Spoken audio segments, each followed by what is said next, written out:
Rajgarh Lok Sabha seat के अपने जातीय क्षेत्रीय और सियासी समीकरण है। अगर आप लोकसभा सीट को देखते हैं तो यहां पे 8 विधानसभाएं आती हैं। 3 जिलों की 8 विधानसभाओं से मिलकर राजगढ़ की लोकसभा सीट बनती है, जहां पर 17 लाख से अधिक मतदाता अपना मतदान करके राजगढ़ का भविष्य तय करने का काम करते हैं। पिछले 2 बार से लगातार बीजेपी यहां पर चुनाव जीत रही है। तीसरी बार भी बीजेपी ने रोडमल नागर, जो कि यहां के मौजूदा सांसद हैं, उन्हें अपना प्रत्याशी बनाया है। तो वहीं कांग्रेस की ओर से देखना होगा कि कौन मैदान में उतरता है। लेकिन यहां पर जब हम जनता के बीच गए, जनता से बात की, तो सबसे बड़ा मुद्दा निकल कर आया महंगाई का, बेरोजगारी का। यहां के लोगों का कहना है कि हमारे पास उद्योग नहीं है, हमारे पास धंधे नहीं है, और ये तमाम वो बातें हैं जिनको हम ध्यान में रखेंगे। युवाओं की जब हम बात करते हैं तो युवा कहते हैं कि अच्छे शैक्षणिक संस्थान नहीं है।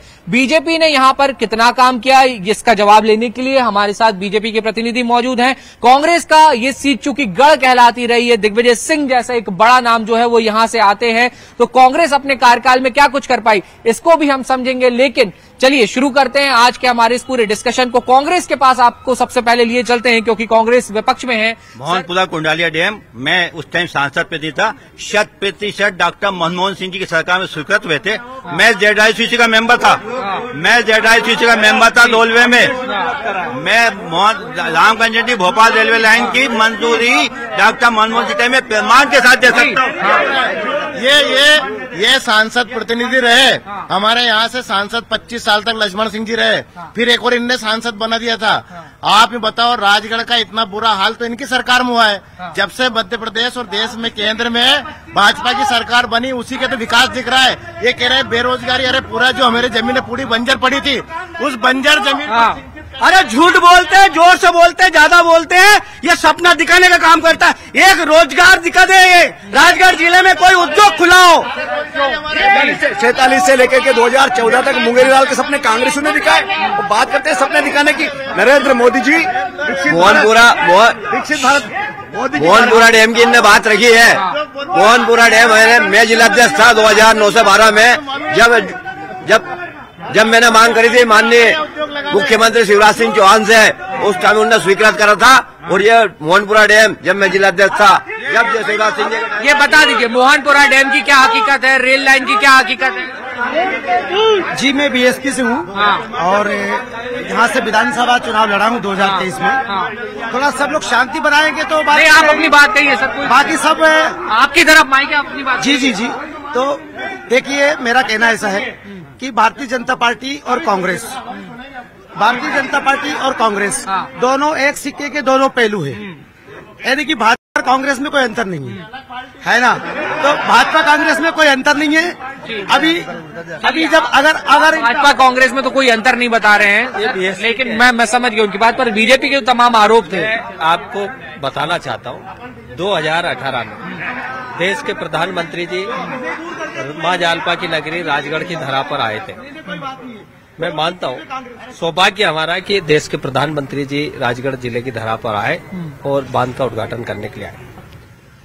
पर दुर्भाग्य है कि इनके सांसद, इनके विधायक और इतना बड़ा कार्यक्रम, सैकड़ों करोड़ रुपए उसमें खर्च किए, पूरे प्रदेश के लोगों को यहाँ बुलाया, बसें लगाई, हजारों करोड़ रुपए उसमें खर्च किए, लेकिन क्या मिला इस जिले को? 1 रुपया नहीं मिला। जबकि जहाँ देश के प्रधानमंत्री जी जाते हैं वहाँ हजारों करोड़ के प्रोजेक्ट देकर के आते, एक उद्योग दे जाते। इनमें दम नहीं है कि उनसे एक उद्योग मांग सके। क्यों हित की जी? इन्होंने दिग्विजय सिंह जी की सरकार थी, उस समय इनने 2 उद्योग दिया, 2 उद्योग कंपनी लेके गए। वो कहाँ लेके गए? राघोगढ़। अगर इनने अगर वो उद्योग देते तो आज दिखता।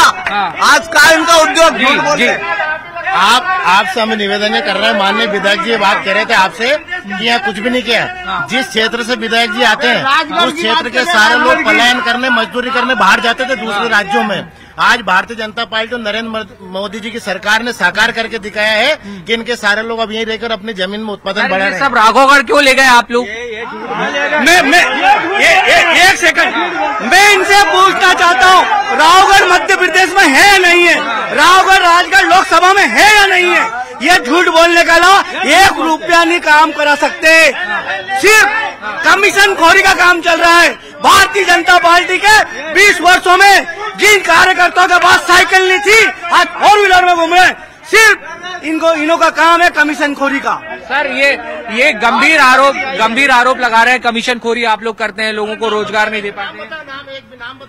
एक का भी नाम बताया कमीशन खोरी में? कमीशन खोरी नहीं होती है यहाँ पर। कांग्रेस के राज्य में ही सारे भ्रष्टाचारी और कमीशन था। चलिए, युवा साथी हमारे साथ हैं, युवाओं को क्या मिला? बीजेपी कांग्रेस सबके अपने अपने दावे हैं, लेकिन क्या असल जमीनी स्थिति आप क्या देख पाते हैं? युवाओं को कुछ नहीं मिला भाजपा के सरकार में, और मतलब युवा रोड बेरोजगारी मिली है बस। इसके अलावा और कुछ नहीं मिला है। ये मिला है कि पकोड़े तलो और बेचो, इसके अलावा और कुछ नहीं मिला है। मैं एक और बात करना चाहता हूँ कि सांसद साहब ने संडावता को गोद लिया था, उसमें कितना विकास हुआ? चलो राजगढ़ की तो छोड़ो, उसमें कितना विकास हुआ ये बताएं हमारे बीजेपी। चलिए मैं जवाब ले लेता हूँ। सर ये थोड़ा सा ये भी बता दीजिए, आरोप तो आप लोगों ने सुन लिए हैं, विकास नहीं हुआ ये भी कह रहे हैं, और यहाँ पे जो हमारे दूसरे साथी जो पब्लिक थी उन्होंने भी कहा कि दिन भर हम लोग खड़े रहते हैं, रोजगार का कोई साधन नहीं है, बड़ी समस्या है, बड़ी महंगाई, बड़ी मजबूरी है। सारे कॉलेज खुल गए हैं, मेडिकल कॉलेज खुल गए, लॉ कॉलेज खुल गया है, व्यवसाय खुल गया, सभी कॉलेज खुल गए। आप ये मेरे साथ देखिए, सुनो एक मिनट। अभी हमारे भाई आदरणीय अशोक भैया बता रहे थे कि जोर से बोलो और तेज बोलो। अभी आपने रिकॉर्ड करा है कि कौन जोर से बोल रहा है और कौन तेज बोल रहा है और कौन झूठ बोल रहा है, ये आपके सामने तथ्य है। मेरा अशोक भैया कांग्रेसी पार्टी के जो लोग खड़े हैं इनसे पूछना चाहता हूँ, 10 साल से इस क्षेत्र से सीएम रहे दिग्विजय सिंह जी सीएम, उन्होंने क्या करा? उनके कार्यकाल में भाई साहब 10-10 घंटे जिला मुख्यालय पे लाइट नहीं थी, सड़क नहीं था, बिजली पानी की समस्या। सर ये दिग्विजय सिंह जी को क्यों नहीं भूल पाते हैं? दिग्विजय सिंह जी, सुनो, दिग्विजय सिंह जी देश के नेता हैं, पहली बात। दूसरी बात, दिग्विजय सिंह जी भारतीय जनता पार्टियों के नेताओं के सपने में आते हैं, कहते हैं वो क्या झूठ मत बोलो, अरे कम से कम भगवान के नाम झूठ तो मत बोलो। झूठ बोलते हैं, जोर से बोलते हैं, इनका काम ही यही है। और मैंने सुनो, राजगढ़ नगर पालिका में सुनो, अरे भ्रष्टाचार की बात सुनो, सुनना चाहते हो तो आप बोलिए ना। आप राजगढ़ नगर पालिका में जो विकास कार्य हो रहा है, जो रोड बन रहे हैं, भारतीय जनता पार्टी का ओनली एक ही ठेकेदार रोड बने रहा। अच्छा, आप मेरी बात तो सुनिए सर, प्लीज मेरी बात सुनिए आप। राहुल गांधी अभी आए थे, भारत जोड़ो न्याय यात्रा लेकर यहाँ पर आए थे, उनसे कांग्रेस को लगता है कि पूरे प्रदेश में काम, इनको मिलने के लिए मैं ये कह रहा हूँ, मेरे पीछे बापू सिंह जी खड़े हैं, उनके लोग सूरज पचौरी जी बीजेपी में ज्वाइन हो गए, राहुल गांधी अभी के बड़े नेता कांग्रेस छोड़ के भाजपा ज्वाइन कर रहे हैं। आज सूरज पचौरी जो राज्यसभा में थे वो भी भारतीय जनता पार्टी ज्वाइन कर चुके हैं, और ये राहुल गांधी देश जोड़ने निकले हैं। देश टूटा कब था ये तो बताओ आप? देश तो इनके जमाने में नहीं टूटा था, कांग्रेस के टाइम टूटा था। चीन ये जो तस्तरीम परोस के दे दिया जवाहरलाल नेहरू ने। प्रधानमंत्री जी बंगाल में गएंगे और मणिपुर में जो हमारे फौजी की महिला को निर्वस घुमाया था, प्रधानमंत्री वहाँ क्यों नहीं गए? आप लोगों ने क्यों नहीं दिखाया उसे? मैं बीजेपी से जवाब ले लेता हूँ सर, जहाँ जरूरत होती है वहाँ प्रधानमंत्री क्यों नहीं जाते? आरोप कांग्रेस का है। सेना के सम्मान में मैं कह देना चाहता हूँ आपसे, आपके सैनिक का फुटबॉल बनाया था सर काट के। ये नरेंद्र मोदी जी की सरकार है जो घर में घुस के मार के आए हैं। आप ध्यान रखिए, आप और बहुत ज्यादा चिंता मत करिए। कांग्रेस के टाइम इन्हें अधिकार नहीं था, कांग्रेस के टाइम सेना को अधिकार नहीं था, उनके सैनिक मर जाते थे और पाकिस्तान फुटबॉल खेलती थी। उनका ये मुद्दे तो सर हमेशा सर क्यों ऐसा होता है कि कांग्रेस के ऊपर ये आरोप लगते हैं कि आप सेना की रक्षा नहीं कर पाते, सेना का साथ ये लोग देते हैं? हमारी सरकार के टाइम पे 17 साल सैनिक की नौकरी की उम्र थी, तो इन्हें 4 साल की सैनिक बनाया, मतलब अग्निवीर बना के इन्हें सेना का अपमान किया। मतलब सेना 4 साल तो ट्रेनिंग में निकल जाता है सैनिक का, और 4 साल में वो सैनिक लड़ेगा चुनाव पे, कैसे लड़ेगा वो? जब तक उसकी चलिए, इस पूरे कार्यक्रम में हमारे साथ एक दिव्यांग साथी भी आए। आप लोगों के लिए कितना काम हुआ? ये हमारे राजगढ़ जिले में बताइए, आप हमारी मुद्दे की बात करो। बताइए। माननीय मोदी जी दिव्यांगों को नाम से संबोधित करते, मैं उनके लिए बहुत बहुत धन्यवाद देना चाहूंगा। लेकिन मोदी जी ने और उनकी सरकार ने जो घोषणा करी थी लॉकडाउन में, आपकी न्यूज 18 के माध्यम से 95,000 करोड़ रुपया, और बोला 1,000 रुपया आएगा, अभी तक 1 रुपया नहीं आया। और काम बहुत अच्छा करे, पर विकलांगों को पूरे विकास की दृष्टि में, भारत विकास की यात्रा में विकलांगों को छोड़ दिया इन लोगों ने। और साथ में आज इतने बेरोजगार का आत्महत्या कर रहे हैं हमारे दिव्यांग, और इनकी आवाज उठाने वाले कोई नहीं। मैं विकलांग संघ अध्यक्ष से बात कर रहा हूँ, ये हमारा साथी है। मैं राजगढ़ जिले से दिव्यांग संगठन से तहसील अध्यक्ष है, लेकिन समस्या बताइए। उसमें भी हमारे राजगढ़ जिले के पूरा 30,000 लोग हैं, दिव्यांग लोगों सब फुटपाथ पे चल सर, ये दिव्यांग लोगों की जो समस्या है, इसका क्यों आप लोग उसको हल नहीं कर पा रहे, इनकी परेशानियों को क्यों दूर नहीं कर पा रहे हैं? भाई, दिव्यांगों की चिंता, ये दिव्यांग शब्द का नाम ही भारतीय जनता पार्टी ने दिया है। उनकी चिंता करने का काम अगर सबसे ज्यादा इस देश में कोई कर रहा है तो दिव्यांग, महिला, गरीब, उनकी ही चिंता भारतीय जनता पार्टी करती है। जी, टीन शेड जो निर्माण हुआ है, जो टीन शेड बनाई जा रही है, उसमें 3.5 लाख रुपए प्रत्येक टीन शेड में निकाले गए। उसकी मैंने एमपी एग्रो को भी जांच करवाई है। एमपी एग्रो ने विधायक फंड से निकाले गए। विधायक राजगढ़, ब्यावरा और सभी विधायकों ने राशि निकाली। भ्रष्टाचार की आप बात कर रहे हैं, मैं ले चुका हूं जवाब। सर, ये बताइए, चलिए सर, थोड़ा सा हमारे पास समय की एक सर सीमा होती है, क्या सर इस बार कांग्रेस के लिए थोड़ी सी स्थिति बदलेगी, बेहतर आप लोग कर पाएंगे? 100%। देखिए, कांग्रेस पार्टी मैदान में, कांग्रेस पार्टी पहले वाली बात नहीं रही है। कांग्रेस पार्टी इस बार चुनाव जीतेगी, इनके सब मुगालते दूर हो जाएंगे अभी कुछ ही दिनों में। कांग्रेस पार्टी मजबूती से मैदान में। ये कांग्रेस मजबूती से मैदान में है, कांग्रेस की नई टीम बन चुकी है, कांग्रेस चुनाव मजबूती से लड़ेगी और इस बार पासा पलट दिया जाएगा, ये दावा है। क्या ये कांग्रेस का दावा पूरा होगा या बीजेपी की हैट्रिक होगी? राम विमुख अस हाल तुम्हारा, रहा ने को कुल रोवन हारा। पूरा देश जानता है, ये मुंगेरी लाल के सपने देखने वालों को देखने दो। आज पूरा देश माननीय नरेंद्र मोदी जी के साथ खड़ा है, भारतीय जनता पार्टी के साथ खड़ा है और अब की बार 400 पार का नारा सार्थक होगा। मैंने चुनाव से पहले, विधानसभा चुनाव से पहले मैंने कहा था कि राजगढ़ जिले में 5 विधानसभा सीटें भारतीय जनता पार्टी की झोली में जाएगी।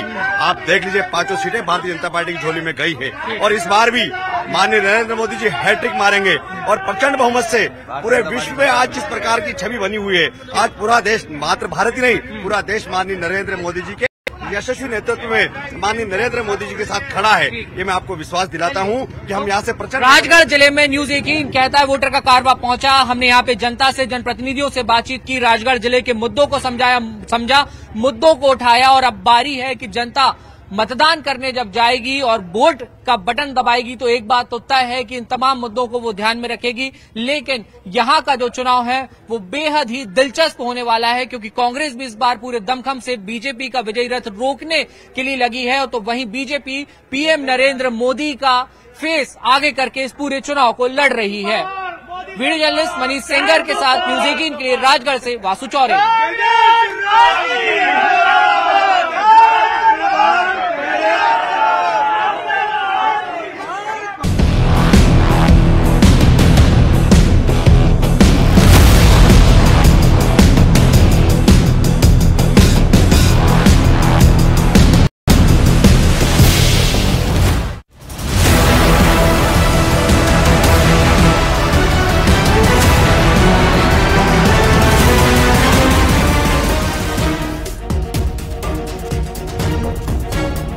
और अब बड़ी खबर आपको बता दें, मुरैना से बड़ी खबर। और मुरैना में अचानक से मौसम का मिजाज बदला है और बारिश के साथ जमकर ओले गिरे हैं। दिमनी के 12 गांव में जमकर ओलावृष्टि हुई है और ओलावृष्टि ने किसानों की मुश्किलें बढ़ा दी हैं। गेहूं और अरहर की फसल को भारी नुकसान पहुंचा है।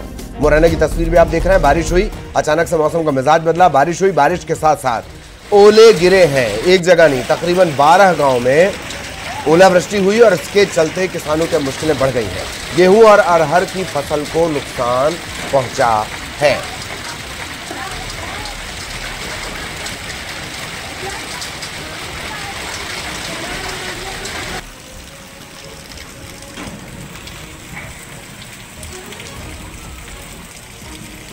ये न्यूज 18 मध्य प्रदेश छत्तीसगढ़ पर आप इस वक्त एक्सक्लूसिव तस्वीरें देख रहे हैं।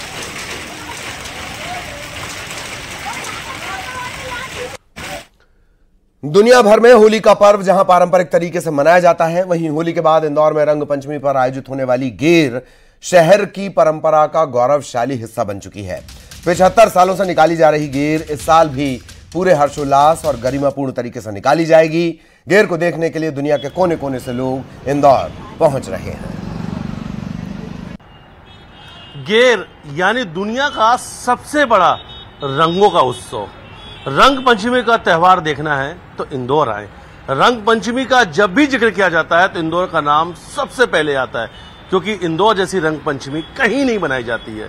फिलहाल इस वक्त मैं राजवाड़ा पे मौजूद हूं और राजवाड़ा से कुछ खास तस्वीर भी आपको दिखाने वाला हूं। सबसे पहले होलकर रियासत की पहचान, होलकर रियासत का शौर्य, ये आपको तस्वीर में नजर आएगा। राजवाड़ा ये हमारी धरोहर है और इसे पूरी तरीके से आप तस्वीर में देख रहे हैं कि एक पन्नी बड़ी साइज की जो पॉलिथीन है, तिरपाल है इसे कहा जाता है, उससे पूरी तरीके से इस पूरे राजवाड़ा को कवर कर दिया गया है कि जो हमारी धरोहर है, जो हमारी हेरिटेज है, वो उसे कोई नुकसान नहीं हो। इसके ठीक पास में गोपाल मंदिर है, गोपाल मंदिर को भी पूरी तरीके से ढक दिया गया है कि कल जब रंग पंचमी का बड़ा उत्सव मनाया जाएगा तो धरोहर को यानी जो हमारी हेरिटेज है उसे नुकसान ना हो। यहाँ का दही बड़ा, यहाँ का भुट्टे का कीस जो यहाँ की स्पेशलिटी है, उससे हम उनका बिल्कुल भरपूर स्वागत करेंगे। उनको बहुत मजा आएगा ये देखने में। ये रंग पंचमी जो